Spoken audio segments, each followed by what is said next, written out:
ঘণ্টাখানেকের হট্টমেলা নয়, রায় জানানোর প্ল্যাটফর্ম নয়, বাংলা টেলিভিশনে প্রথমবার সোজাসুজি প্রশ্নের T20। ঘুরিয়ে নাক দেখাই না আমি, যখন তখন রং বদলাই না আমি, স্বর্ণালী। প্রশ্ন করব সোজাসুজি।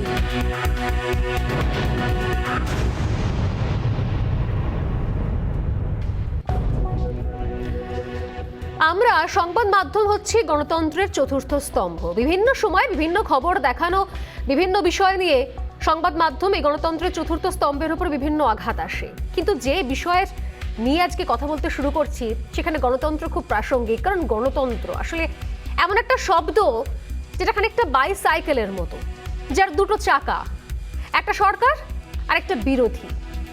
বিরোধী দল ছাড়া গণতন্ত্র অস্তিত্ব থাকে না। বিরোধী বিহীন শাসনকে আর যাই বলা হোক না কেন গণতন্ত্র অ্যাটলিস্ট বলা যায় না। আর গণতন্ত্রের চালক হলো জনগণ। সরকার বিরোধী দল এই গণতন্ত্রের দুই চাকায় সচল থাকে জনগণের মতামতে।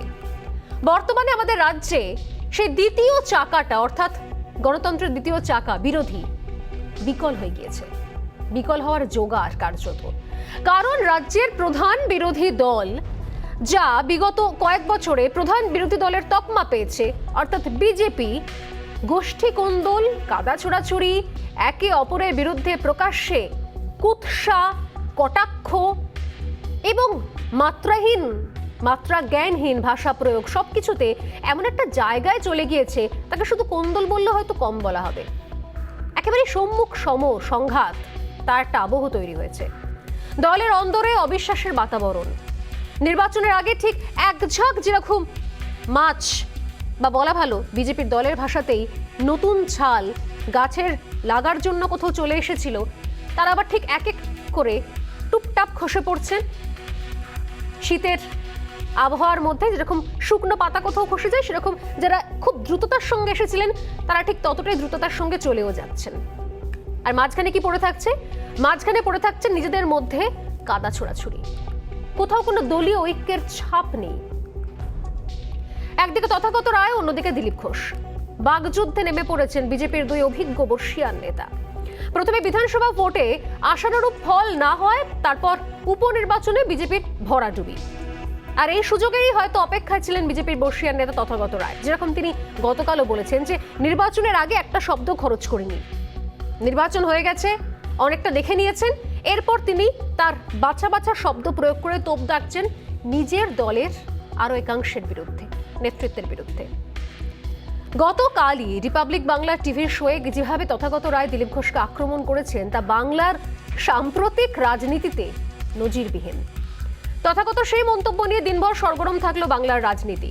আজ সারা দিন যেখানে একদিকে বিজেপির রাজ্য দপ্তরে মিটিং মিছিল চলছে, সেইখানে কিন্তু পাল্টা এই ধরনের একটা বিষয়কে নিয়ে সরগরম থাকলো বাংলার রাজনীতি। কারণ একটা বিরোধী দল যার উপর অনেক মানুষ আশা ভরসা রেখেছিলেন, সরকার তৈরি করতে না পারলেও অনেকটা ভরসা আশা, কারণ প্রত্যেকটা ভোট তো দামি, তারা যেখানেই দেন যেভাবেই দেন।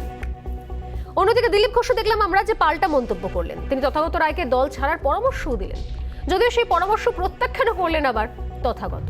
ঠিক কি ছবি থাকলো দিনভর দেখে নেওয়া যাক।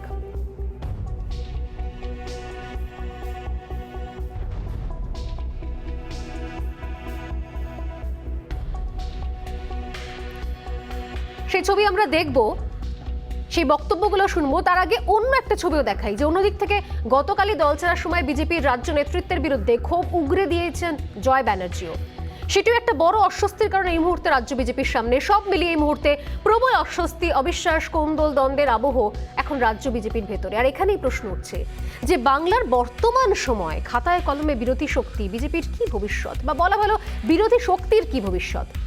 রাজ্যের প্রধান বিরোধী দলই যদি এইভাবে দলীয় কোন্দলে জর্জরিত হয়, তাহলে এ রাজ্যে বিরোধী রাজনীতির ভবিষ্যৎটাই বা কি? সামনে কলকাতা এবং হাওড়ার পুরো ভোট, বিজেপির কোন দল সেই পুরো ভোটে প্রভাব ফেলবে কি, এমন প্রশ্ন কিন্তু উঠছে। বিজেপির গোষ্ঠী কোন্দলের সুযোগ কি আদৌ নিতে পারবে বাম কংগ্রেস, যে 10 বছর তারা সুযোগ পাননি বলে দাবি? যে ছবি আমরা দেখেছি বিগত 10 বছর ধরে, এবং যেখানে কোথাও বিজেপির উত্থান বিকল্প শক্তি হিসেবে, কারণ বিরোধী শক্তি হিসেবে বিজেপি ক্ষয় হওয়া মানে রাজ্যে বিরোধী স্থান কার্যত শূন্য হয়ে পড়া। সেই শূন্য স্থান কি পূরণ করতে পারবে বাম কংগ্রেস? প্রশ্ন উঠছে, কারণ শোনা যাচ্ছে পুরো ভোটেও বাম কংগ্রেসের জোটের সম্ভাবনা রয়েছে। পাশাপাশি প্রশ্ন আরো উঠছে, তাহলে বিজেপি রাজ্য নেতৃত্বের ওপর কেন্দ্রের রাশ নিয়েও রাজনৈতিক পর্যবেক্ষকদের অনেকেই মনে করছেন যে রাজ্য বিজেপির ওপর কেন্দ্রীয় নেতৃত্বের রাশ অনেকটাই এখন আলগা হয়ে গিয়েছে নির্বাচনের পর, আর যার ফলশ্রুতি হয়তো বিজেপির অন্দরের এই কাদা ছোড়াছুড়ি। মোট কথা, যেখান থেকে শুরু করেছিলাম সেই গণতন্ত্রের ছবিটা নিয়ে, সেখানে সত্যি সত্যি সেই দ্বিতীয় চাকাটা এই মুহূর্তে কোন অবস্থায় রয়েছে? আমরা বাংলার মানুষ যারা ভোট দিই এবং প্রতি মুহূর্তে ভাবি কি এবারের ভোটটা হয়তো আরো কিছু ভালো ভবিষ্যৎ নিয়ে আসবে আমাদের জন্য। সেই জায়গা থেকে দাঁড়িয়ে সত্যি সত্যি হতাশা, দুঃখজনক এই পরিস্থিতি। আমি আজকে আলোচনায় আসবো যে সত্যি এই গণতন্ত্রের বাংলার মানুষ তাদের গণতান্ত্রিক অধিকার প্রয়োগ করে যে ভবিষ্যৎ দেখতে চেয়েছিলেন, এবং এই মুহূর্তে যে ছবি আমাদের দেখতে হচ্ছে, তা আদৌ কোন জায়গায় সত্যি সত্যি আমাদের ভোটাধিকার নিয়ে প্রশ্ন তুলে দেয়। তবে তার আগে দেখে নেব আজকে একটা বিশেষ প্রতিবেদন।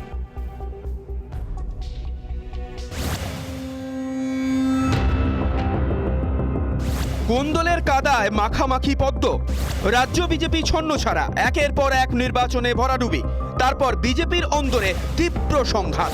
রাজ্য বিজেপির অন্দরে হচ্ছেটা কি এখন, সেটাই সবচেয়ে বড় প্রশ্ন। অনেকদিন ধরে এই রাজ্যে বিজেপি দিলীপ শিবির এবং দিলীপ বিরোধী শিবিরে দ্বিধা বিভক্ত। তার উদাহরণ অতীতেও বহুবার মিলেছে। ফলে গোষ্ঠীদ্বন্দ্ব বিষয়টি যে প্রথম থেকেই ছিল তা বলার অপেক্ষা রাখে না। তবে সম্প্রতি তথাগত রায়ের কিছু বক্তব্য সেই গোষ্ঠীদ্বন্দ্বকে একেবারে কুন্দলের রূপ দিয়েছে। রিপাবলিক বাংলার প্রাইম টাইম শোতে তথাগত রায়ের বিস্ফোরক বক্তব্য এখন রাজ্য বিজেপির অন্দরে উথাল পাথাল তৈরি করেছে। এই কেডিএস টিম দলের সর্বনাশ করেছে, দলকে ডুবিয়েছে, তার মধ্যে দিলীপ ঘোষও আছেন। অর্থের অসম্ভব আদান প্রদান হয়েছে, নারী এবং অর্থ, আমি খুব দায়িত্ব নিয়ে বলছি, দুটোর অসম্ভব আদান প্রদান হয়েছে। 21-এর বিধানসভা নির্বাচনে আশানুরূপ ফল হয়নি বিজেপির। তার জন্য দিলীপ ঘোষ, কৈলাস বিজয়বর্গীয়দের কাঠগড়ায় তুলেছেন বিজেপির বর্ষিয়ান নেতা তথাগত। শুধু তাই নয়, সম্প্রতি পরপর উপনির্বাচনে ভরাডুবিতেও রাজ্য বিজেপি নেতৃত্বের একাংশের ভূমিকা নিয়ে তীব্র ক্ষোভ প্রকাশ করেছেন তথাগত। তবে সব থেকে বেশি রাজনৈতিক আলোড়ন ফেলেছে তথাগত রায়ের সরাসরি দিলীপকে কটাক্ষ, যার পাল্টা মন্তব্য করেছেন দিলীপ ঘোষও। ঠিক আছে, কতদিন আর লজ্জা পাবেন? দল ছেড়ে দিন। যারা দলের জন্য কিছুই করেননি, দল যাদেরকে সবচেয়ে বেশি দিয়েছে, তারাই দলের সবচেয়ে বেশি ক্ষতি করেন। আমাদের দুর্ভাগ্য এটা। আমি তো নিজের থেকে ছাড়বো না, কারণ আমার দলের মতাদর্শে বিশ্বাস আছে। দিলীপ ঘোষের যদি পছন্দ নয় তো উনি আমায় ছাড়িয়ে দিন। উনি তো সর্বভারতীয় সহসভাপতি। পশ্চিমবঙ্গ বিজেপির অন্দরে আত্মসমালোচনার অভাব রয়েছে। গোটা বিষয়টিতে দৃশ্যতই অস্বস্তিতে পড়ে গিয়েছে রাজ্য বিজেপি নেতৃত্ব। শনিবার রাজ্য নেতৃত্বের ওপর ক্ষোভ উগরে দিয়ে দল ছেড়েছেন বিজেপি নেতা জয় ব্যানার্জি। বিজেপির কুন্দল অস্বস্তি তিনিও বাড়িয়ে দিয়ে গিয়েছেন। নরেন্দ্র মোদীজি টাইম পাইনি। নরেন্দ্র মোদীজি পিএম ফান্ড থেকে আমি কিছু টাকা চেয়েছিলাম, চিঠি লিখেছিলাম, মেল করেছিলাম বারংবার, সেইটা পাইনি। রিসেন্টলি আমাকে ন্যাশনাল এক্সিকিউটিভ মেম্বার থেকে সরিয়ে রাজীব ব্যানার্জিকে করলো, এবং রাজীব ব্যানার্জি বিজেপির গালে চড় মেরে টিএমসিতে চলে গেল। এবং সবচেয়ে আমার দুঃখজনক ঘটনা, এত মার খেয়েছে এই পার্টি করতে গিয়ে, বুকে, পিঠে, মাথায়। আজকে যেই জন্য আমি অসুস্থ, তার এই ওয়ান অফ দ্য কারণ হচ্ছে এই মার খাওয়া। কালকে সকালবেলা হঠাৎ আমার সিকিউরিটি তুলে নেওয়া হলো। সেই 4-5টা কারণে আমি খুবই ব্যথিত এবং দুঃখিত। আমার মনে হলো যে বিজেপিতে আমার প্রয়োজন ফুরিয়েছে। আমি স্বয়ং নরেন্দ্র মোদীকে মেল করে আমি বিজেপি থেকে নিজেকে সরিয়ে নিলাম। রাজনৈতিক মহলের একাংশ মনে করছে 21-এর বিধানসভা ভোটের আগে যেভাবে রাজ্য বিজেপিকে গুরুত্ব দিত বিজেপির কেন্দ্রীয় নেতৃত্ব, ভোটের ফল প্রকাশের পর সেইভাবে আর গুরুত্ব দিচ্ছেন না অমিত শাহ, জেপি নাড্ডারা। ফলশ্রুতি, রাজ্য বিজেপিতে ফাটল, কুন্দল, দ্বন্দ্ব ও অবিশ্বাসের বাতাবরণ। রাজনৈতিক পর্যবেক্ষকদের মতে কেন্দ্রের রাশ আলগা হওয়ার জন্যই ছন্নছাড়া হয়ে পড়ছে রাজ্য বিজেপি। ফলে লাভবান হচ্ছে একজন, রাজ্যের শাসক দল। পরস্পরের বিরুদ্ধে দুজন প্রাক্তন সভাপতি পরস্পরের বিরুদ্ধে আক্রমণ করছেন। একটা পার্টির এর চেয়ে করুণ অবস্থা আর কি হতে পারে।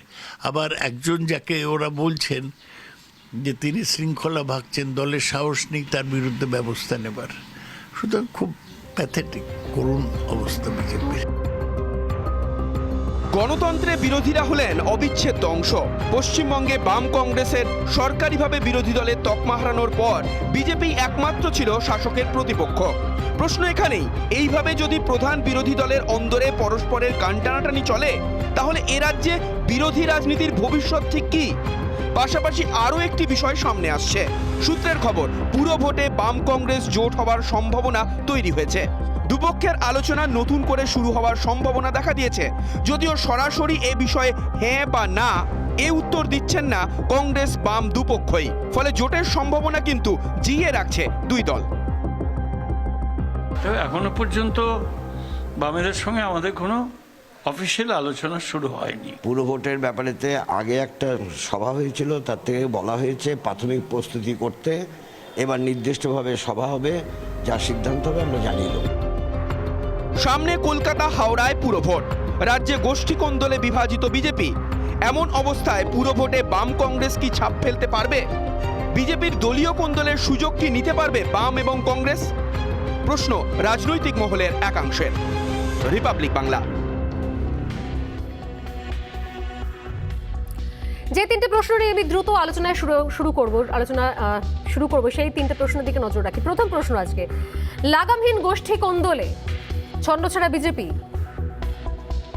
দ্বিতীয় প্রশ্ন, কেন্দ্রের রাশ আলগার জেরে রাজ্য বিজেপিতে কি কোন্দল? এবং তৃতীয় প্রশ্ন, ছন্নছাড়া বিজেপি সুযোগ কি কাজে লাগাতে পারবে বাম কংগ্রেস?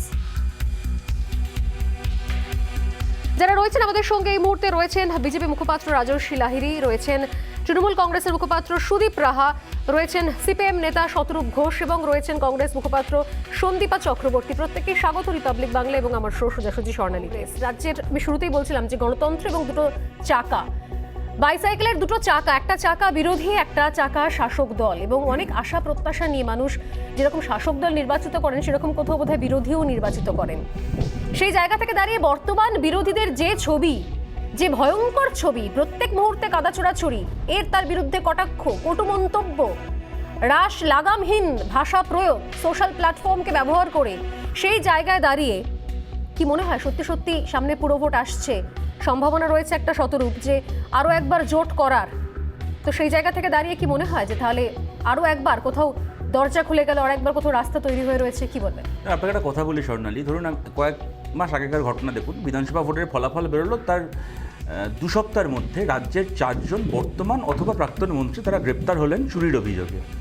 আমি বলছি পশ্চিমবাংলা ছাড়া ভারতের যে কোনো রাজ্যে যদি এই ঘটনা ঘটতো, তো অভিযোগটা সত্যি ছিল কি মিথ্যে ছিল সেটা অন্য প্রসঙ্গ, কিন্তু শাসক দলের 4 বর্তমান অথবা প্রাক্তন মন্ত্রী যদি চুরির দায়ে গ্রেপ্তার হতেন, তাহলে আপনি বলুন বিরোধী দলনেতার ভূমিকা কী থাকতো?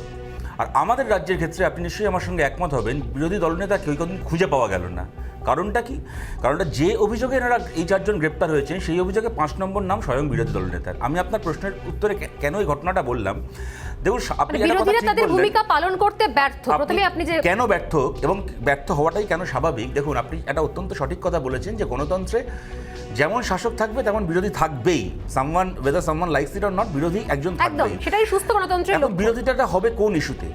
তৃণমূলের বিরুদ্ধে মানুষের বা বিরোধীদের যে অভিযোগগুলো রয়েছে, আমি আবার বলছি অভিযোগগুলো সত্যিও হতে পারে, মিথ্যেও হতে পারে, কিন্তু আপনি চাল চুরি বলুন, শ্রীপল চুরি বলুন, সারদা স্ক্যাম বলুন, নারদা স্ক্যাম বলুন, বন্যা ত্রাণের দুর্নীতি বলুন, টেট এসএসসি কেলেঙ্কারি বলুন, যা যা অভিযোগ রয়েছে বিরোধীদের, প্রতিটা অভিযোগে অংশীদার, প্রতিটা অভিযোগে অভিযুক্ত কিছু নেতা বিজেপিতে ছিল অথবা এখনও রয়েছে। রাজ্যের বিরোধী দলনেতা তার প্রধান মুখ সেই প্রশ্নে। এমন তৃণমূলের বিরুদ্ধে এহেন অভিযোগ নেই যে অভিযোগে শুভেন্দু অধিকারী অভিযুক্ত নন। এমতাবস্থায় সত্যিকারের ইস্যুতে তৃণমূলের বিরোধিতা করার ক্ষমতা এদের নেই, বৈজ্ঞানিক কারণেই নেই। তাই এদের বিরোধিতার ইস্যু কি হয়? কে গরুর মাংস খাবে, কে শুয়োরের মাংস খাবে, কে কার সঙ্গে প্রেম করবে। মানুষ আস্থা রেখেছিলেন। যে বিরোধী দলনেতার ব্যাপারে আপনি কথা বলছেন, তিনিও তো মুখ্যমন্ত্রীকে স্বয়ং হারিয়েছেন। ঠিক, এবার সেই কারণেই দেখুন মানুষের সমর্থনটা তো স্ট্যাটিক নয়, মানুষ আস্থা রেখেছিলেন। এটা আমাদের ব্যর্থতা, এটা আমাদের লজ্জা বামপন্থীদের যে আমরা আমাদের কথাটাকে মানুষের কাছে নিয়ে যেতে পারিনি, মানুষ আমাদেরকে ভরসা করেনি বা আমরা মানুষকে সেই ভরসা দিতে পারিনি। কিন্তু মানুষ নিশ্চিতভাবে তাদের অভিজ্ঞতা দিয়ে এটা দেখছেন যে আমাদের বলা সব কথাগুলো ভুল ছিল না, এবং তারই একটা ইঙ্গিত দেখুন শান্তিপুরের বাই ইলেকশনের ফলাফলে আমরা দেখলাম। সেই কারণেই আমরা নিশ্চিতভাবে স্বর্ণালী এটা বলছি মানুষকে, দেখো সরকারে তৃণমূল আছে, তৃণমূলকে 5 বছর সরকার থেকে কেউ সরাতে পারবে না, কিন্তু তৃণমূলের বিরুদ্ধে দাঁড়িয়ে লড়াই করতে হবে। লড়াইয়ের ইস্যু মানুষ কী চান, কী হোক, কে গরুর মাংস খাবে, কে শুয়োরের মাংস খাবে, এইটা বিরোধীদের লড়াইয়ের ইস্যু হোক, নাকি যে মানুষটা কিছু খেতে পাচ্ছে না তার পাশে গিয়ে দাঁড়াক রাজ্যের বিরোধীরা। সেই কাজটা করার জন্য ইমাম ভাতা পাবে না পুরোহিত ভাতা পাবে সেই নিয়ে তো বলার অনেক লোক রয়েছে, কিন্তু ইমাম বা পুরোহিত উভয়ের বাড়ির ছেলে মেয়েই যাতে এসএসসি পরীক্ষায় বসার সুযোগ পায় সেই কথা তো কাউকে বলতে হবে। সেই কথা এসএসসি কেলেঙ্কারিতে অভিযুক্ত শুভেন্দু অধিকারীর নেতৃত্বে বলা সম্ভব নয়। এই জায়গাতেই আমাদেরকে যেন মানুষ ভরসা করেন, দায়িত্ব দেন, আমরা মানুষের কাছে অন্য একটা প্রশ্ন নিয়েও আসবো আমি, এখন অবশ্য রাজস্বীর কাছে যাব, যে যদি তাই হয় তাহলে শুরু থেকে বামেদের এই 10 বছর সময় পরের দিকে অন্তত যখন থেকে বিজেপির উত্থান বিরোধী শক্তি হিসেবে, তখন থেকে বারবার বিভিন্ন সময় বিভিন্ন ক্ষেত্রে আমরা শুনেছিলাম যে বামেদের লড়াই হচ্ছে বিজেপিকে আটকানোর বিরুদ্ধে, বামেদের লড়াই কখনো তৃণমূল কংগ্রেসের বিরুদ্ধে, সেটা অনেকটা কোথাও ছাপিয়ে গেছিল যে আমাদের সবার লক্ষ্য হচ্ছে একটাই, যেন তেন প্রকারণে বিজেপিকে আটকাতে হবে। এই জায়গা থেকে আদৌ কি বিরোধী ভূমিকা সেভাবে পালন করা যাবে? আমি এই প্রশ্ন নিয়ে আসছি পরে। তার আগে বেশি রাজস্বীর কাছে। রাজস্বী, যে ছবিটা তুলে ধরছেন আপনার দল, সেটা কোন সংজ্ঞার বিরোধিতা? শুধুমাত্র নিজেদের মধ্যে কাদা ছোড়াছুরি, শুধুমাত্র ক্ষমতায় এলাম না বলে বারবার যেটা বলা হয় যে কোথাও একটা রেজিমেন্টেশন ছিল, রেজিমেন্টেড পার্টি, এই তার নমুনা। এত মানুষের ভোট সেই লোকসভা নির্বাচন থেকে শুরু করে তার কি মর্যাদা দিলেন আপনারা? প্রথম কথা হচ্ছে, কোনো রাজনৈতিক দল কখনো বলে না যে আমরা একটা পরিবার, আমরা একমাত্র বলি যে আমরা একটা পরিবার। আর যখন ভারতবর্ষে একটা পরিবারের কথা বলা হয়, থালা বাসন ঠোকাঠুকি হবে, সেনের মধ্যে দুটো তিনটে মারামারি হবে, এরকম ব্যাপার নাকি? মারামারির ব্যাপার নয়। নিজেদের পরিবারে যখন আমরা থাকি সেখানে কি দুই ভাইয়ের মধ্যে মতভেদ হয় না? কিন্তু আমাদের মন ভেদ হয় না। এবং তৃণমূল কংগ্রেস অথবা কমিউনিস্ট পার্টিকে নিয়ে আমাদের কোনো মনভেদ নেই যে তারা আমাদের চরম বিরোধী এবং কমিউনিজম ভারতবর্ষের একটি চরম শত্রু। না কোন আপনি পরিবার দিয়ে বললেন রাজস্বী, দ্বন্দ্ব নেই। কোন পরিবারের ভাই ঝামেলা, বয়ে ঝামেলা, বনে ঝামেলাটাকে তারা প্রকাশ্য জায়গায়, রাস্তায়, চৌরাস্তার উপরে দাঁড়িয়ে তারা প্রমোশন করে? কোন পরিবারে? আপনারা কেমন পরিবার? এটা প্রত্যেকটা ঘরে ঘরে আজকালকার দিনে প্রথম কথা দেখা যায়। দ্বিতীয় কথা হচ্ছে, রাজনৈতিক ক্ষেত্রে এখানে তৃণমূলের ব্যাপারে ভারতীয় জনতা পার্টির কি অবস্থান তাই নিয়ে তো এর সঙ্গে কোনো কথা বা তর্ক নেই। এতে তো এটা প্রমাণ হয় না যে তৃণমূলের বিরুদ্ধে আমরা নেই, বা আমরা বিরোধী নয়, বা আমরা বিরোধী দল নই, বা আমরা পশ্চিমবঙ্গ তথা ভারতবর্ষের উন্নয়নের জন্য কোনো কিছু ভাবছি না বা চিন্তা ভাবনা করছি না। বিরোধী দল নিয়ে তো বা লড়াইটা নয়, বিরোধী দল নিয়ে আমাদের লড়াই এখনো আছে। আজ আমরা এখনো লড়াই করছি পেট্রোলের দাম কেন কমাচ্ছে না রাজ্য সরকার, যে ছবিটা তুলে ধরছেন আপনারা, এরপরে বিরোধী শক্তি দাম কেন কমাচ্ছে না রাজ্য সরকার, আমরা সেই জিনিস নিয়ে আমরা লড়াই করছি যে 12টা রাজ্যে যদি কমাতে পারে তাহলে পরে কেন পশ্চিমবঙ্গ এবং অবিজেপি শাসিত রাজ্যতে হচ্ছে না। আজকে ইস্যু এইটা হওয়া উচিত, এবং আমরা সেই স্ট্যান্ডে এখনো অবধি আছি। আমাদের রাজ্য সভাপতি পরিষ্কারভাবে বলেছেন আমরা বৃহত্তর আন্দোলনে নামবো, যে যদি এই রাজ্যে পেট্রোলের দাম না কমানো হয়, ডিজেলের দাম না কমানো হয়, রাজ্য সরকার যদি তার ব্যাট না ছাড়েন। সে তো খুব ভালো কথা, আপনারা বিরোধিতা করবেন, এটাই তো কাঙ্ক্ষিত, এটাই তো প্রত্যাশিত। আমার প্রশ্ন তো সেখানে নয়। আমার প্রশ্ন হচ্ছে, আপনাদের বর্ষীয়ান নেতা নেত্রী তারা যেভাবে প্রকাশ্যে পাবলিক প্ল্যাটফর্ম ইউজ করে, যেগুলো কোথাও আমাদের এখানেও চলছে, স্ক্রিনে দিনভর আমরা দেখিয়েছি, এবং ঘটনাচক্রে এগুলো সত্যি সত্যি বাংলার মানুষও দেখছেন, এই জায়গা থেকে দাঁড়িয়ে আপনারা মনে হয় কি আর বিরোধিতা করার জায়গা থাকছে? বাংলার মানুষ তো ভোটের সময় ব্রিগেডেও দেখেছে অধীর রঞ্জন চৌধুরীকে কি করা হয়েছিল। বাংলার মানুষ এটাও দেখেছেন যে কারুর ভাইপো কারুর পিসির সম্বন্ধে বলছে যে অনেকেই তো অনেক কিছু হেরে গিয়েছে 2014 সালের লোকসভা নির্বাচনের পরে, কারা কারা কোন কোন বিধানসভা হেরে গিয়েছে, তার সঙ্গে তার উত্তর তো বাংলার মানুষ এটাও দেখেছে। এটা নিয়ে তো কোনো রকম পঞ্চায়েত বসানো হয়নি কোনো কোথাও। এটা ঘরের মধ্যেকার ব্যাপার, আমরা আমাদের ঘরের ব্যাপার ঠিক নিজেরা সামলে নেব, এটা কোনো বড় ব্যাপার নয়। তো রক্তক্ষরণ প্রত্যেকটা রাজনৈতিক দলের মধ্যে হয়, আর এটা কেন্দ্রীয় নেতৃত্ব দেখছেন। এ নিয়ে এমন কোনো ব্যাপার নয়, এটা ঘরের আভ্যন্তরীণ ঘরের ব্যাপার, তাই নিয়ে তো বাকি কারোর চিন্তা করার তো কোনো আমার মনে হয় না কোনো স্কোপ আছে। আভ্যন্তরীণ ঘরের ব্যাপারটা ঘরে থাকলে ভালো হতো। সোশ্যাল প্ল্যাটফর্মে আভ্যন্তরীণ ঘরের ব্যাপার দুটো কথা বলতে পারি। প্রথম কথা হচ্ছে, নিশ্চিতভাবে আমি এটা বিশ্বাস করি যে এটা সত্যি বিজেপির ঘরের ব্যাপারই ছিল এবং থাকাই উচিত ছিল, যতক্ষণ না ঘরের এক ভাই জানলায় দাঁড়িয়ে প্রতিবেশীকে ডেকে না বলতেন যাই শুনে যাও আমার বড়দা কি করেছে। দ্বিতীয় কথা, আমার খুব ভালো লাগলো উনি পরিবার শব্দটাকে ব্যবহার করলেন। দেখুন, আমাদের পরিবারে সত্যি ঝামেলা হয়, ডালে নুন বেশি হয়েছে কিনা তাই নিয়ে ঝামেলা হয়, কি পুজোয় পুরী যাওয়া হবে না দার্জিলিংয়ে যাওয়া হবে এই নিয়ে ঝামেলা হয়, কিন্তু I am coating Tathagata Roy, অমুককে মহিলা সাপ্লাই দিতে হয় এই বলে ঝামেলা তো আমাদের কারোর পরিবারে কখনো হয় না, তাই এই ঝামেলাটাকে পারিবারিক ঝামেলা বলে, মহিলা সাপ্লাই দেওয়া সংক্রান্ত ঝামেলাকে পারিবারিক ঝামেলা বলে দয়া করে পরিবার শব্দটাকে ছোট করবেন এর জবাব আমি দিতে চাই। অবশ্যই দিতে চান এবং আপনার সেই ইচ্ছা পূরণ হবে আমার বলা হয়ে গেলে। 3 নম্বর কথা হচ্ছে যেটা উনি বললেন যে ওনারা তৃণমূলের বিরুদ্ধে লড়ছেন এবং লড়বেন, খুবই ভালো কথা। ওনাদের দলের সর্বভারতীয় সহসভাপতির নাম মুকুল রায়, ওনাদের জাতীয় কর্মসমিতির মেম্বারের নাম রাজীব ব্যানার্জি, ওনাদের বিরোধী দলনেতার নাম শুভেন্দু অধিকারী, ওনাদের যুব মোর্চার প্রেসিডেন্টের নাম সৌমিত্র খান এবং ওনারা তৃণমূলের বিরুদ্ধে লড়ছেন। খুব ভালো, ভেরি গুড। এর জবাবে আমি এটাই আমি বলতে আসি, চাই। একটুখানি আসি সন্দীপার কাছে আসি, তারপর আমি জবাবটা নিই। সন্দীপা চক্রবর্তী আমাদের সঙ্গে রয়েছেন, সুদীপ রাহাও রয়েছেন। আমি সুদীপের আপনার কাছেও আসবো। সন্দীপা, এই জায়গায় দাঁড়িয়ে আমি কিছুক্ষণ আগে শতরূপকে প্রশ্ন করছিলাম, আদেও কি কোনো সম্ভাবনা তৈরি হচ্ছে? আপনাদের রাজ্য নেতৃত্ব এখনই প্রকাশ্যে কিছু বলছেন না, আবার অস্বীকারও করছেন না, সেই জায়গা থেকে দাঁড়িয়ে এতদিন বাদে যদি কোনো সম্ভাবনা তৈরি হয়, কারণ যাকে প্রাথমিকভাবে বিরোধী হিসেবে নির্বাচন করেছিল রাজ্যের মানুষ, কোথাও তাদের একটা অদ্ভুত চেহারা সামনে চলে আসছে, খুব নগ্ন চেহারাই, বলতে খারাপ লাগছে, সেই জায়গা থেকে দাঁড়িয়ে আবারও সম্ভাবনা তৈরি হচ্ছে নাকি কোথাও সে আবারও আইএসএফ কাঁটা সেই খোঁচাটা রয়ে গিয়েছে? দেখুন, আমি প্রথমত বলবো যে বেডরুম পলিটিক্সটা বিজেপি শুরু করেছিল, নিজেদের ছাড়া বাকিদের মধ্যে সেই বেডরুম পলিটিক্সটা ছড়িয়ে দিতে চাইছিল, যে নোংরা পলিটিক্সটা, সেটার জেরে আজকে সেটা আজকে নিজেদের মধ্যেই হচ্ছে। আজকে তারা সেই আগুনের সেই রোষে সেই দাবানলে তারা কিছুটাই নিজেদেরকে রক্ষা করতে পারছে না। দ্বিতীয়ত হচ্ছে যে আপনারা বললেন যে এই ওদের যা গোষ্ঠী কন্দল আছে, যাই আছে, সেটার সুবিধা আমরা নেব, সেটার সুবিধা আমরা কখনো নিইনি।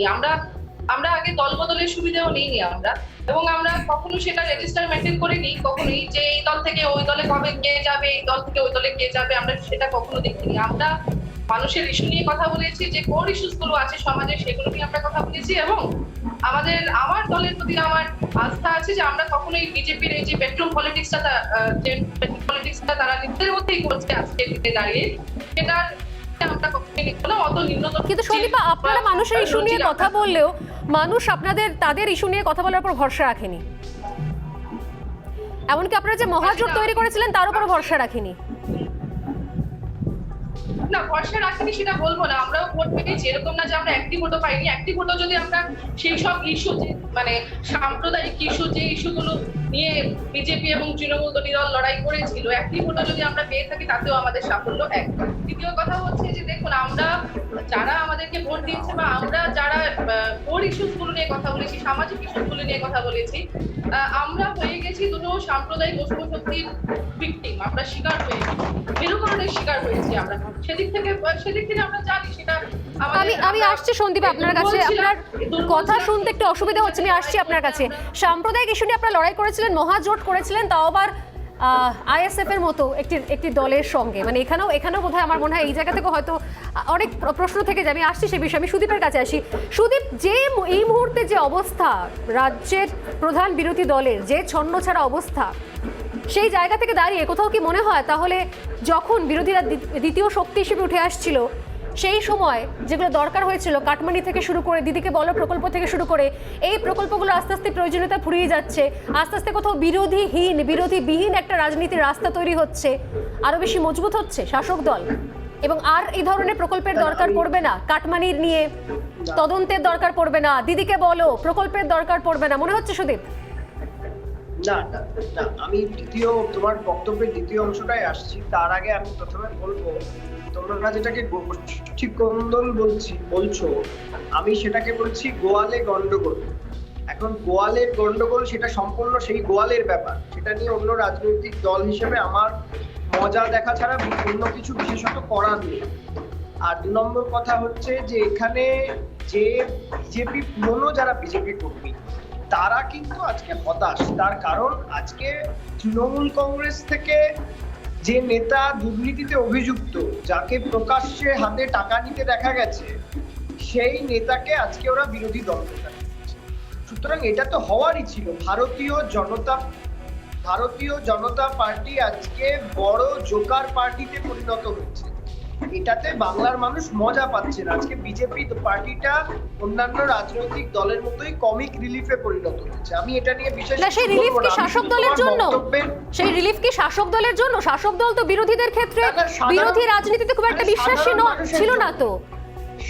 বিরোধীদের মানুষের জন্য আমরা কনফিডেন্ট ছিলাম। আমরা 2021 সালের মে মাসের আগেও বলেছি যে সব যাদেরকে তুরুপের তাস ভেবে বিজেপি নিজেদের তাসের ঘর তৈরি করছে, একটা একটা করে তাস খসে পড়বে এবং তাসের ঘরটা ভেঙে যাবে। আজকে সেই চিত্রই প্রতিফলিত হচ্ছে। 1 নম্বর কথা। আমি তোমার বক্তব্যের 2 নম্বর অংশটা নিয়ে আসবো, যে তাহলে কি কন্যাশ্রী, রূপশ্রী, দিদিকে বলো এগুলোর প্রয়োজনীয়তা ফুরিয়ে যাচ্ছে? না, বিজেপিকে আটকানোর জন্য দিদিকে বলো নয়, বিজেপিকে আটকানোর জন্য স্বাস্থ্যসাথী, কন্যাশ্রী, রূপশ্রী নয়। মমতা বন্দ্যোপাধ্যায় আজকে সারা ভারতবর্ষের মধ্যে জননেত্রী হিসেবে প্রতিষ্ঠিত হয়েছেন, সুশাসক হিসেবে প্রতিষ্ঠিত হয়েছেন। সেটা শুধু সারা ভারতবর্ষ নয়, সারা দেশেও আছে। কিন্তু আমি যদি ক্রোনোলজি না ভুলি, তাহলে দিদিকে বলে প্রকল্প, এই কাটমানি নিয়ে স্বীকারোক্তি, টাকা তোলা হচ্ছে, এ তো 2019-এর অতগুলো আসন পাওয়ার পরে বিরোধীদের, তার আগে তো মনে হয়নি। না, আমরা তো আমাদের গণতন্ত্রে বিরোধী শক্তিশালী হওয়া দরকার না দরকার না, শাসক দল কি মনে করে? শাসক দল তো যে কোনো বিরোধী হলে আক্রমণের রাস্তায় হাঁটে, এবং এতগুলো আসন পাওয়ার পরও আবারও দলে ফেরার রাস্তা খোলা রাখছে। মানে তাহলে কি বিরোধী শূন্য রাজনীতি? এটাই চেয়েছিল শাসক দল। এটা দিদিকে বলার সফলতা, যে এই যে কাটমানির কথা তোমরা বললে, আজকে এই কাটমানি খাওয়া নেতাগুলো যারা বিজেপিতে চলে গেছিল, তারা কিন্তু চলে গিয়ে দলটাকে পরিশুদ্ধ করেছিল। সেই জায়গা থেকে আমি একটা কথা বলবো, যে এই যে তুমি বললে না দলকে পরিশুদ্ধ করে চলে গিয়েছিল, তারপর আবার তো ফিরে এসেছে। তাহলে কারা ফিরে আসছে? আর দরজাও খুলে দেওয়া হয়েছে। কারা ফিরে আসছে? সেই না, এমনকি নির্বাচিত বিধায়কদের জন্য দরজা খোলা রাখছে শাসক দল। স্বর্ণালীদি দরজা খুলে দেওয়া হলে বিজেপি পার্টিটা উঠে যাবে। আমি রিপাবলিক বাংলায় দাঁড়িয়ে দায়িত্বের সাথে বলছি, 62 জন বিজেপির বিধায়ক তৃণমূল কংগ্রেসে যোগ দিতে চায়। আজকে যদি এই দরজা তৃণমূল কংগ্রেস খুলে দেয়, এই বিজেপি দলটা উঠে যাবে। 30টা এমএলএ নিয়ে কি তৃণমূল কংগ্রেসটা 2006 উঠে গিয়েছিল? 30টা এমএলএ নিয়ে কি তৃণমূল কংগ্রেস 2006 উঠে গিয়েছিল? 30টাও না, 29টা এমএলএ। 2006 এর সাধারণ নির্বাচনে 29টা এমএলএ, তাতে কি তৃণমূল কংগ্রেস উঠে গিয়েছিল? আমি আসছি, একটা ছোট্ট বিরতি করে আমি আসছি। 54টা এমপি নিয়ে কি কংগ্রেস উঠে গিয়েছে, না দুটো এমপি নিয়ে ভারতীয় জনতা পার্টি উঠে গিয়েছিল? আসছি আমি, শাসক দলের পার্সপেক্টিভটা কোথাও হয়তো বোঝা দরকার। একটা ছোট্ট বিরতি পর ফিরে আসছি প্রত্যেকের কাছে। আসছি সুদীপ, আসছি, একটা ছোট্ট বিরতি নিয়ে ফিরে আসছি, সঙ্গে থাকুন।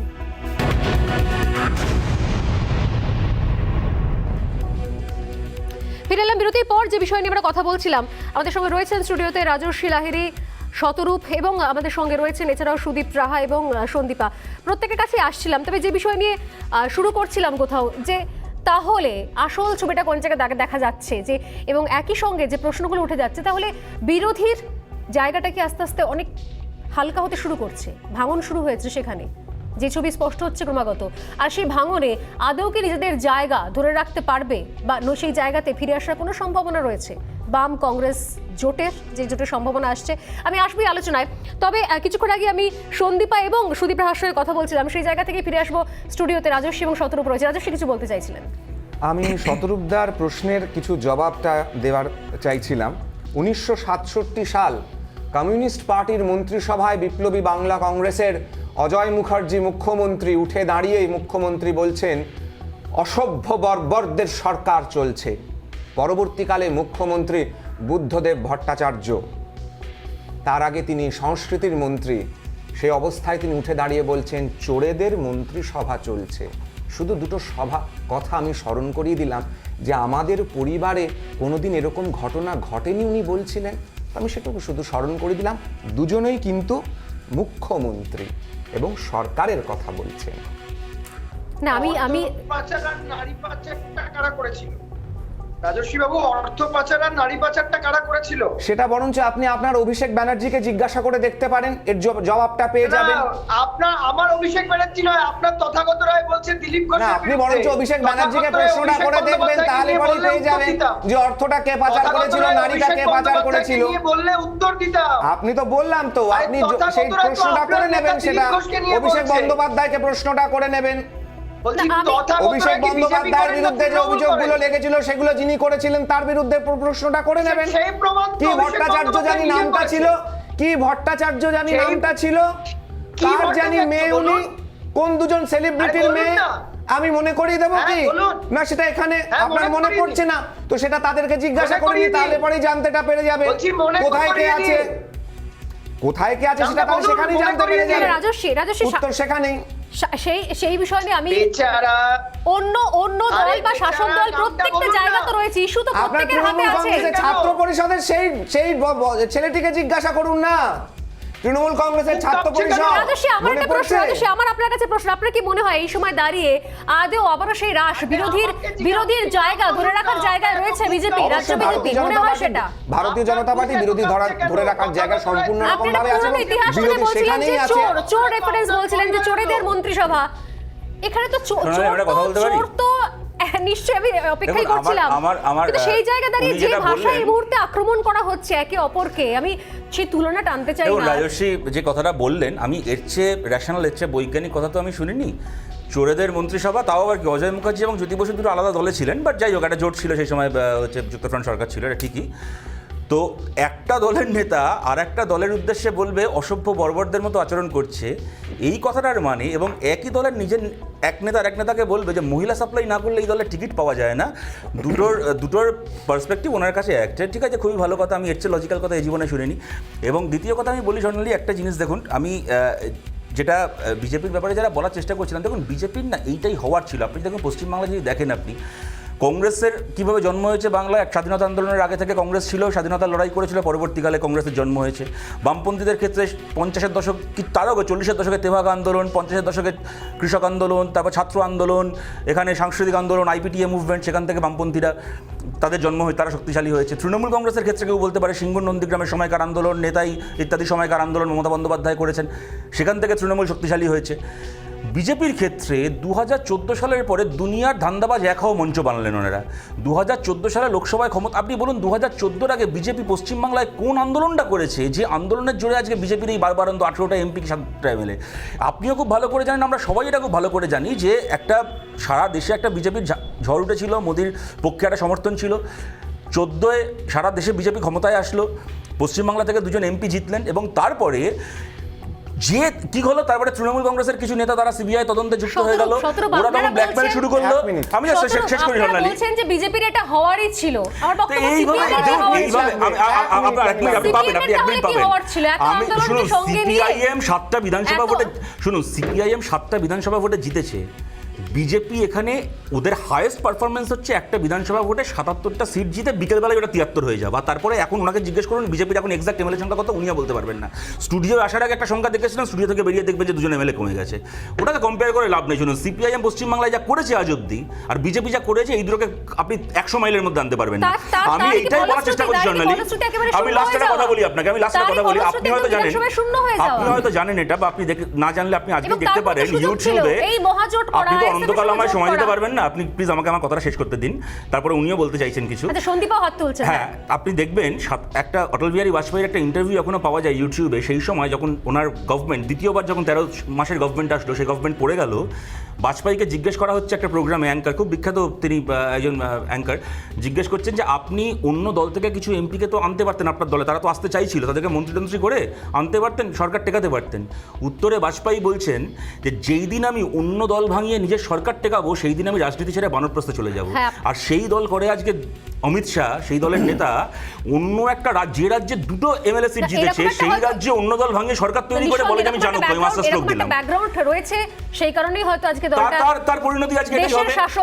আরে বাবা শুনুন, আমরা তখনও বলেছিলাম, তখন আমাদেরকে ব্যঙ্গ করা হয়েছিল, দল নিয়ে বলছেন, এখনো সেই দলটা জাতীয় দল রয়েছে, আপনারা প্রায় রিজিওনাল দলের কাছাকাছি চলে গেছেন। তখন আমাদেরকে এই কথাটা বলার জন্য ব্যঙ্গ করা হয়েছিল বিধানসভা ভোটের আগে, যখন আমরা বলেছিলাম যে শুনুন, সিপিএম এর খারাপ সময় যে সিপিএম ছেড়ে বিজেপিতে যায়, তৃণমূলের খারাপ সময় যে তৃণমূল ছেড়ে বিজেপিতে যায়, কংগ্রেসের খারাপ সময় যে কংগ্রেস ছেড়ে বিজেপিতে যায়, বিজেপির খারাপ সময় আসে সে বিজেপিতে থাকবে না, ওরা হাতে নাতে টের পাচ্ছে এখন। এটা আমি আসছি রাজস্বী, সন্দীপার কাছে। সন্দীপ অনেকক্ষণ ধরে হাত তুলে, সন্দীপা প্লিজ। সন্দীপা, না শুনুন, ব্যাপারটা কিছুই না, ব্যাপারটা হচ্ছে ওই সাংবিধানিক সংকটের নাম করে যে খেলাটা হলো দিল্লিতে যাওয়ার পর, তারপর সেখান থেকে দেখতে গেলে বঙ্গ বিজেপি বোকা বনে গেছে দিল্লি বিজেপির কাছে। তো সেখানে আজকে তাদের এই গোষ্ঠীদ্বন্দ্ব, মানে যে কোন্দলটা হচ্ছে, সেটা হওয়াটাই স্বাভাবিকভাবেই সেটা হবে। কেন কি খেলাটা তো অন্য লেভেলে চলছে না, খেলাটা তো বঙ্গ বিজেপি ধরতে পারছে না। আজকের দিনে যখন ধরতে পেরেছে, তখন তাদের কাদা ছড়াছড়ি করছে নিজেদের মধ্যে। তো তার থেকেও বড় ব্যাপার হচ্ছে যে যশস্বী প্রধানমন্ত্রী 56 ইঞ্চি ছাতির, তারপর ব্যাকডোর দিয়ে গিয়ে এমএলএ কেনা একজন স্বঘোষিত চাণক্য, তারা থাকা সত্ত্বেও, এরকম দুজন হাই প্রোফাইল মানুষ থাকা সত্ত্বেও আজকে রাজ্য বিজেপি এই যে অন্তর্গোন্দল আমরা দেখতে পাচ্ছি, সেটা রাজস্বী বাবু যতই বলুন ঘরের ব্যাপার যখন রাস্তায় আসে দাদা, তখন সেটা আর ঘরের ব্যাপার থাকে না, সেটা আপনাদের বুঝতে হবে। এবং আপনারা যা করছেন, যেভাবে আপনারা এই যে ঝগড়াগুলো করছেন বা কাদা ছোড়াছড়িগুলো করছেন, যে নোংরা ভাষায় কথা বলছেন, তাতে আগামী প্রজন্মের কাছে রাজনীতি একটা ঠাট্টার বিষয় হয়ে যাবে। সেটার জন্য কিন্তু আপনারাই দায়ী থাকবেন, আর কেউ না। কিন্তু উনি যেটা বলছেন না, আমি কি একটা চান্স পাবো বলার জন্য, নাকি এখানে আমার দরকার নেই? আমি আপনাকে বলি একটা কথা, সত্যি হয়ে থাকে 1940 সালের 50 সালের প্রসঙ্গ, এখানে খুব সুন্দরভাবে প্রসঙ্গটা টেনে আনা হলো। জানতে পারি না, আমি জানতে পারি না। সিপিআই থেকে সিপিএম টেনে আনা হলো। যদি সেটা বলেছে ভারতীয় জনসংঘ, ভারতীয় জনতা পার্টির কাঁধে রেখে যে সিপিএম পশ্চিম বাংলায় প্রতিষ্ঠিত হয়েছে, সেটা শতরূপ বাবুরা ভুলে গেছেন। জনতা পার্টির কাঁধে পা রেখে সিপিএম এখানে সাদা পথে প্রতিষ্ঠিত হয়েছে। দ্বিতীয় কথা, যে কংগ্রেস পার্টি আজকে দাঁড়িয়ে কথা বলছে, আজকের এই আলোচনা আমি শুরু করেছিলাম গণতন্ত্র নিয়ে। সোনালী, আপনাকে কথা জিজ্ঞেস করি, সোনালী আপনাকে কথা বলে দিতে, আপনি সিপিএম বিজেপি ছেড়ে দিন। সোনালী, আপনি সিপিএম বিজেপি ছেড়ে দিন। আমি আপনাকে একটা কথা, আপনি তো কোনো নিরপেক্ষ, আপনি বাকিদের কথা ছেড়ে দিন। আমি একটা কথা বলি, আমি সোনালী আজকের আসছি 17 আসছি, আমি আলোচনা শুরু করেছিলাম গণতন্ত্র নিয়ে। রাজস্বী আমি আলোচনা একটা মিনিট চারজনের ভয়েস অপিনিয়ন আছে, চারজন চারটে দলের হয়ে বলছে, আপনি তো কোনো নিরপেক্ষ। আমি আপনাকে জিজ্ঞেস করছি, আপনার সেন্সিবিলিটি কি বলে? তথাগতরা যে কথাটা বলেছেন, কথাটা যদি সত্যি হয়ে থাকে, তাহলে মহিলাদেরকে পণ্য হিসেবে ব্যবহার করা কোনো দলের আভ্যন্তরীণ বিষয় হতে পারে? এটা তো একটা সামাজিক ক্রাইম, একটা আইনত দণ্ডনীয় অপরাধ। যদি তথাগতরা কথা সত্যি হয়ে থাকে, মহিলাদেরকে টিকিট পাওয়ার জন্য ব্যবহার করবেন পণ্য হিসেবে, তারপর বলেন আমাদের পরিবারের ব্যাপার, চ্যাংরামি হচ্ছে। একটা অন্য বিষয় করি, আমি যখন কথা বলতে শুরু করেছিলাম আজকে আলোচনাটা সত্যি গণতন্ত্র নিয়ে শুরু করেছিলাম। একটা অদ্ভুত জিনিস, খুব কমন জিনিস, আমি মনে হয় কি আমি যেটা বলবো সেটার সঙ্গে আমাদের যারা অডিয়েন্স, যারা দর্শক, তারাও কোথাও রিলেট করতে পারবেন। মানে যেরকম কোথাও এখন নিয়ম হয়ে গেছে একটা, যে জিতে গেলে হচ্ছে মানুষের রায়, আর হেরে গেলে হচ্ছে দুর্নীতি ছাপ্পা ভোট। ঠিক সেরকম যখন 2019-এ এতগুলো আসন, লোকসভায় 19টা আসন সেটা পাওয়া গিয়েছিল, সেই সময় তো একটা প্রশ্ন ছিল, তখন কেউ বলেননি যে এটা তো হওয়ারই ছিল, কারণ দীর্ঘদিন ধরে বিরোধীর জায়গা ফাঁকা ছিল। এখন যখন গোষ্ঠী কোন্দল, এখন যখন কাদা ছোড়াছুড়ি, এখন যখন ভাই চুলোচুলি অবস্থা, এখন প্রশ্ন উঠছে যে এটা তো হওয়ারই ছিল। আমার প্রশ্ন হচ্ছে, তাহলে এতদিন ধরে বাম কংগ্রেস করছিলটা কি? এই কিছুদিন আগে ব্রিগেডে আইএসএফ কে সামনে রেখে তাহলে হলোটা কি? আইএসএফ কে সামনে রেখে হলোটা কি? বিজেপির তো কোনো আন্দোলন নেই, আর অভিযোগ করছে না, আপনি বলুন হয় তথাকথিত মিথ্যাবাদী, যারা দিলীপ ঘোষ মহিলাদের দালাল, সাদা থান পাঠিয়ে দিত, যারা যেখানে চেঁচিয়ে কি করবে? বলছে, আরে আপনি আমাদের উপর চেঁচিয়ে কি করবেন? আপনার উপরে কে যাবে? আমরা বলছি না, আপনাদের তো কোনো এখানে, ও দাদা শুনুন না, তবে আমি বলি, শুনুন আপনাদের ধরতে হবে। আমি আসছি, সুদীপের কাছে আসছি। সুদীপ মানে এই সময় দাঁড়িয়ে, তুমি বলবে সুদীপ এই সময় দাঁড়িয়ে শাসক দল প্রথমে এনজয় করছে, বাম কংগ্রেস শূন্য, আইএসএফ এর সঙ্গে হাত মিলিয়ে একেবারে নিজেদের অবস্থান নিয়ে ধোঁয়াশা তৈরি করেছে। এখন আবারও পুরো ভোটে শোনা যাচ্ছে তারা নাকি একসঙ্গে আসতে পারে। আইএসএফ নিয়ে কোনো সম্ভাবনা নেই, যদিও এখনো পর্যন্ত সেটা শোনা যাচ্ছে না। আর বিজেপির এই অবস্থা, শাসক দলের রাস্তা তো মসৃণ হয়ে গেল। তাহলে সেকেন্ড থার্ড ফোর্থ ওদের নিজেদের ঠিক করতে বলুন, আমরা ফার্স্ট বয়, ওরা কারা দ্বিতীয়, আপনারা সেকেন্ড থার্ড ফোর্থ থেকে লোক টানেন। আমরা মানুষকে পরিষেবা দেওয়ার জন্য মানুষ দায়িত্ব দিয়েছে, ফার্স্ট বয় কেও টুকলি করতে হয়। ওই ছাত্র পরিষদের রাজনীতি থেকে মনে হয় এবার বেরোনো উচিত একটুখানি। ওই ফার্স্ট বয়, সেকেন্ড বয়, সাপলি, টুকলি, কোন রাজনীতি যাব বলুন তো? আপনাদের ফার্স্ট বয়, সেকেন্ড বয় রাজনীতি থেকে এবার বেরোন। দেখুন রাজস্বী বাবু এত চেঁচালেন, আমি খালি কারোর সাথে ঝগড়া না করে আমি একটা কথা বলছি, শুধু এক সেকেন্ড, শুধু জাস্ট এক সেকেন্ড একটা কথা বলছি, শুধু জাস্ট এক সেকেন্ড আমি একটা কথা বলছি। রাজস্বী বাবু এই যে এত চেঁচালেন না আমাদের উপর চেঁচিয়ে লাভ নেই। আজকে সন্ধ্যাবেলা জানিয়ে আলোচনা হচ্ছে, আজকে সন্ধ্যাবেলা জানিয়ে আলোচনা হচ্ছে, একটা কথাও আমরা বলছি না। তথাগত রায় বলছেন দিলীপ ঘোষের বিরুদ্ধে, অর্থাৎ হয় তথাগত রায় মিথ্যাবাদী, অথবা দিলীপ ঘোষ রাজনৈতিক প্রয়োজনে মহিলা সাপ্লাই করেন। এটা হচ্ছে ওনাদের বক্তব্য, এটা আমাদের কিছু করার নেই। আপনি ওদের সাথে কথা বলুন, আমাদেরও চেয়েছেন। আপনাকে তো কোনো কিছু বলা হচ্ছেও না। আচ্ছা বলছি খান পাঠিয়েছিল, আমার বক্তব্য হচ্ছে শেষ করব। একটা জায়গায় রাজস্বী শেষ করব।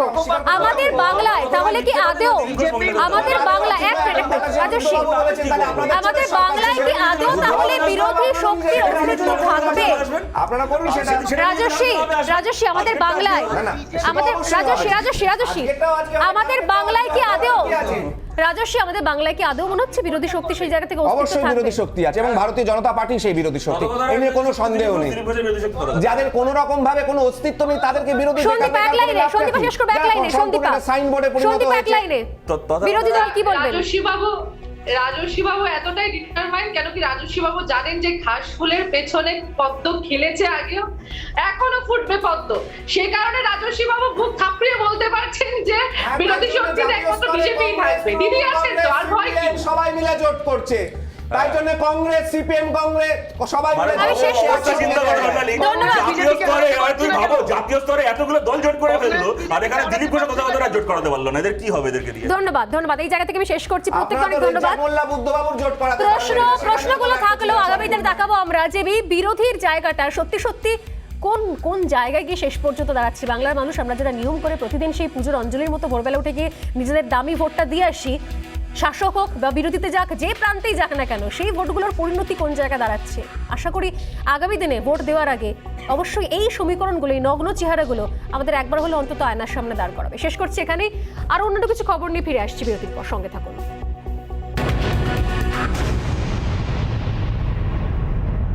ফিরলাম বিরতির পর। একটি গুরুত্বপূর্ণ খবরে নজর রাখছি, যে খবর আমরা এর আগেও শুরু থেকে নজর রেখে এসেছি, তা হলো তালিবানি রাজত্বে হিংসা অব্যাহত। জালালাবাদে ধারাবাহিক বিস্ফোরণ, সেখানে 8 জনের মৃত্যুর খবর পাওয়া যাচ্ছে। আহত 17 তালিবান, 17 জন আহত। তালিবানদের গুলিতে মৃত্যু হলো প্রাক্তন আফগান সাংসদ নেবেতুল্লাহর। নিউজরুম থেকে আমাদের সঙ্গে রয়েছেন সমাদ্রিতা মুখার্জি। সমাদ্রিতা, কি জানতে পারা যাচ্ছে বিষয়?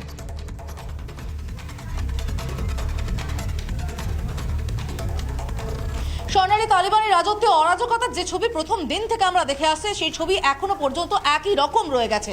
আজ সকালে নানগারহার প্রভিন্স, সেখানে টুইন ব্লাস্টের খবর আমরা দেখিয়েছি। জোড়া বিস্ফোরণে 3 জনের মৃত্যু হয়েছে এবং তারপর একের পর এক হিংসার ঘটনা সামনে আসছে।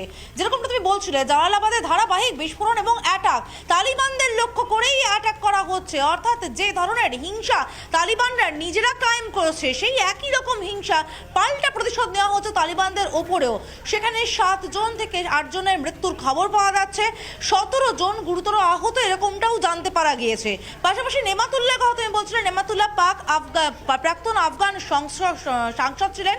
তিনি ইরানে গিয়ে আশ্রয় নিয়েছিলেন, কিন্তু ইরান থেকে বিতাড়িত হয়ে ফিরেছেন সেদিনকেই তালিবানিদের গুলির শিকার হচ্ছে এবং সেই ছবি দেখলে শিউরে উঠতে হয়।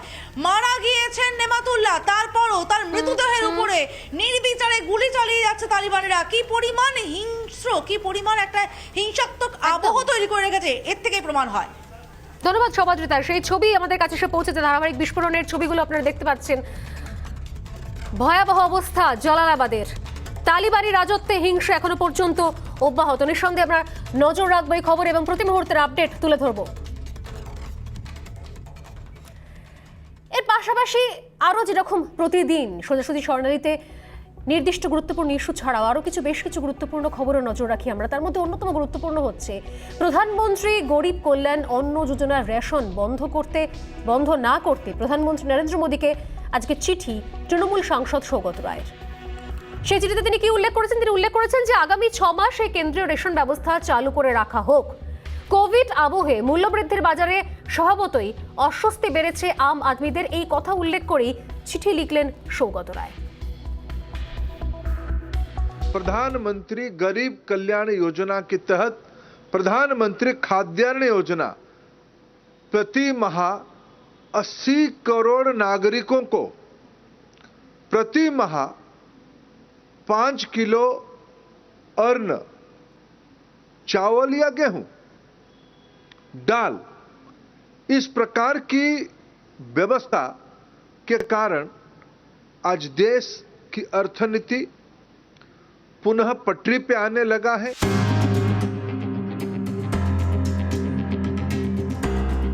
গত বছর এপ্রিলেই প্রধানমন্ত্রী গরিব কল্যাণ অন্ন যোজনা চালু করেছিল কেন্দ্র। কেন্দ্রীয় সেই নির্দেশের পর গরিব কল্যাণ যোজনার রেশন বন্ধ না করতে প্রধানমন্ত্রীকে চিঠি দিলেন তৃণমূল সাংসদ সৌগত রায়। আমি প্রধানমন্ত্রীকে বলেছি এখনো তো প্যান্ডেমিক সারা দেশে শেষ হয়নি এবং কোনো কোনো স্টেটে মাঝে মাঝে স্পাইক হচ্ছে। এই অবস্থায় অন্ততপক্ষে 6 মাস এটাকে সম্প্রসারণ করা উচিত।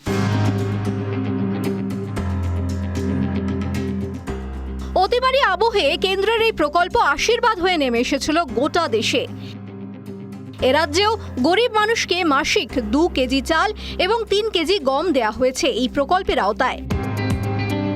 এই পরিস্থিতিতে এই প্রকল্প বন্ধ হওয়ায় সিঁদুরে মেঘ দেখছে গরিব মানুষেরা। করোনার জেরে কাজ হারিয়েছেন অনেকেই, তার সঙ্গে বেড়েছে মূল্যবৃদ্ধি। অগ্নিমূল্য বাজারে হাত পুড়ছে আম আদমির। রিপাবলিক বাংলা। আর এই মুহূর্তে একটা গুরুত্বপূর্ণ খবরে নজর রাখছি, তা হলো বিজেপির মিছিল। সেই মিছিলে অনুমতি দিল না রাজ্য সরকার। বিজেপির মিছিলে অনুমতি দিল না কলকাতা পুলিশ। জ্বালানির ওপর কর কমায়নি রাজ্য, তার প্রতিবাদে মিছিলের ডাক দিয়েছিল বিজেপি। মিছিল করা যাবে না সেটা মেল করে বিজেপিকে জানালো কলকাতা পুলিশ।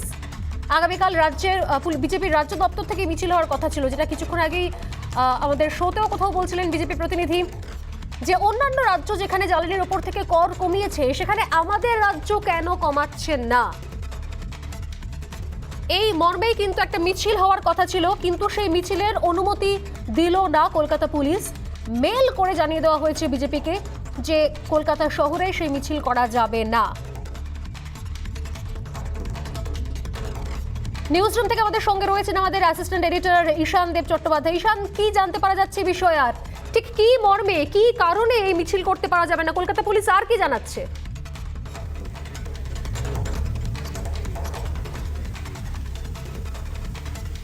দেখো, কলকাতা পুলিশের তরফ থেকে বিশদ ব্যাখ্যা কিছু দেওয়া হয়নি বা সংবাদ মাধ্যমকেও কিছু জানানো হয়নি, কিন্তু কলকাতা পুলিশের তরফ থেকে মেল পাঠানো হয়েছে বিজেপির সদর দফতরে এবং মেলে বিজেপিকে জানানো হয়েছে যে আগামীকাল দুপুর 1টায় বিজেপির রাজ্য সদর দফতর থেকে যে মিছিল বেরোনোর কথা ছিল সেই মিছিল করা যাবে না এবং কোভিড প্রোটোকল এবং মানার জন্য, জমায়েত এড়িয়ে চলার জন্য যেসব বিষয় এতদিন ধরে মেনে চলা হচ্ছে সেইগুলি মাথায় রেখেই এই মিছিল করা যাবে না এবং বিপুল বাহিনী মোতায়েন করে এই মিছিল আটকানো হবে, এমনটা পুলিশের তরফ থেকে জানানো হয়েছে। যদিও বিজেপি জানাচ্ছে তারা পুলিশের অনুমতি চাননি, তারা শুধু পুলিশকে ইনফর্ম করেছেন, ফলে যথাসময়ে মিছিল শুরু করবেন। এই পরিস্থিতিতে কিন্তু কলকাতা পুলিশের সঙ্গে বিজেপির একটি সংঘাত কালকে দেখতে পাওয়া যেতে পারে। অর্থাৎ একটা কোভিড বিধিকে সামনে রাখা হয়েছে। যদিও বিগত সময় 4 কেন্দ্রের উপনির্বাচনের পরে শাসক দলের যে র্যালি দেখতে পেয়েছিলাম আমরা, তার পর এই মিছিল নিয়ে যখন কোভিড বিধি বলা হচ্ছে, নিঃসন্দেহে প্রশ্ন তো থেকেই যায়। এই প্রশ্ন, এই জায়গাগুলো নিয়ে, ঈশান ধন্যবাদ অনেক, এই প্রশ্ন, এই জায়গাগুলো নিয়েই আমরা নিঃসন্দেহে আলোচনা করব, প্রশ্ন তুলব যে আসল ছবিটা কি, সেই আসল ছবি দেখাবো। তবে আজকের সময় একেবারেই শেষ, তাই সোজাসুজি স্বর্ণালী শেষ করছি এখানেই। আবারও দেখা হবে আগামীকাল ঠিক সন্ধ্যে 6টা 57। ভালো থাকবেন, নমস্কার।